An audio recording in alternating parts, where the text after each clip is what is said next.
Right. So tell us a little bit about the all-in-one first lien. I want to kind of let the people know that they are basically the same product. They have a few differences, but the all-in-one is what you mainly deal with. So let's Yeah. talk a little bit about the product in general. How does it function? Yeah, I mean, essentially, without getting really in depth about the product really is just a really large credit card that's on your home. Now, not at the same interest rates as credit cards, but conceptually, have a credit card. If you have a line of credit of $50,000 and you owe $10,000, your payment's not based off of the $50,000 line of credit. It's based off the $10,000. You have room, that 40,000 to go and use for what you need to, and your payment's only based off what you owe.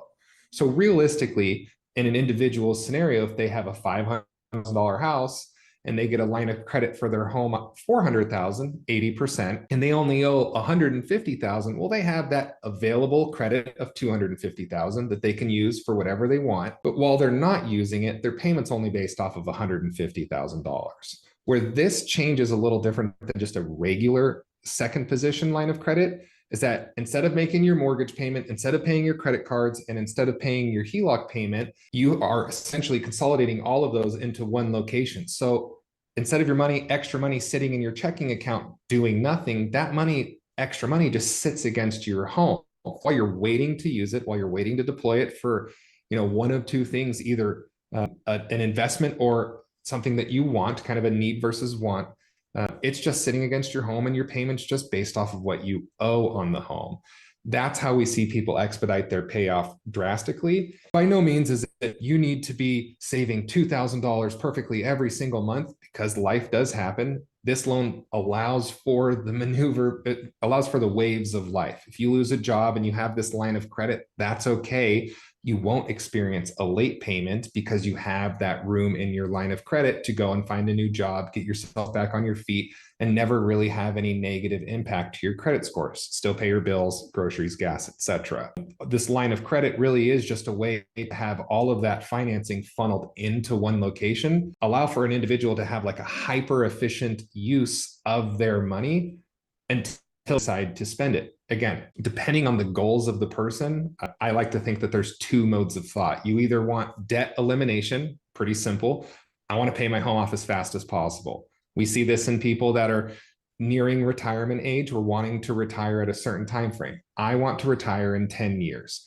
Okay, well, let's build the game plan with you to retire in 10 years. This is how you need to do it. There's the other side of the coin, which is debt accumulation, which is I want to use this line of credit because my home appreciated so much over the last 5 years that I want to start buying more real estate. I want to start depositing my funds into other investments, whether that's the market, whether that's your whole life policy, whether that's whatever you can come up with for an investment opportunity, and you need cash. We see a lot of people use that from this line of credit. Yes, they end up paying their home off slightly later, but I believe that if they pulled out $100,000, clearly they're going to pay their home off a little later than they would if they never pulled it out at the end of the day.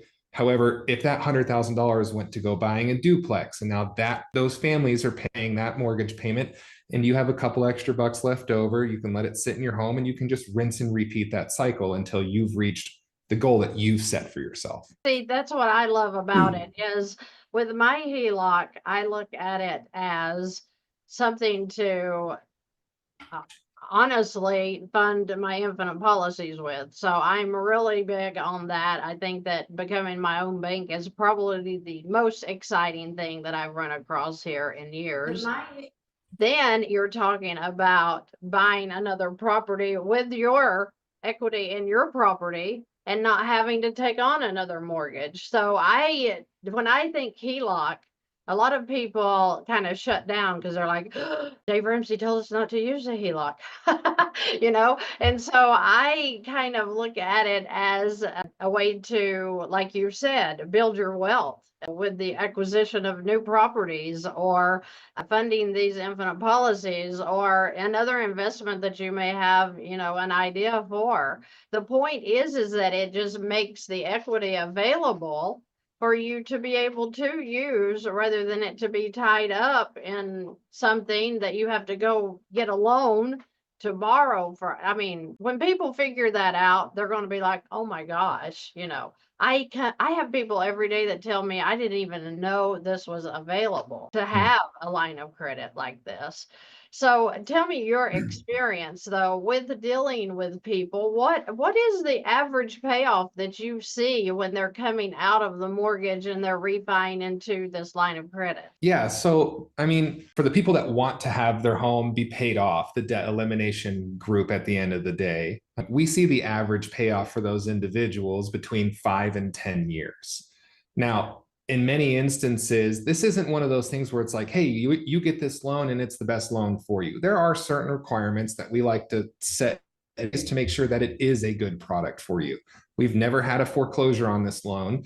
And that's because we make sure that the individuals that go into it have plenty of education, obviously have the proper income asset requirements.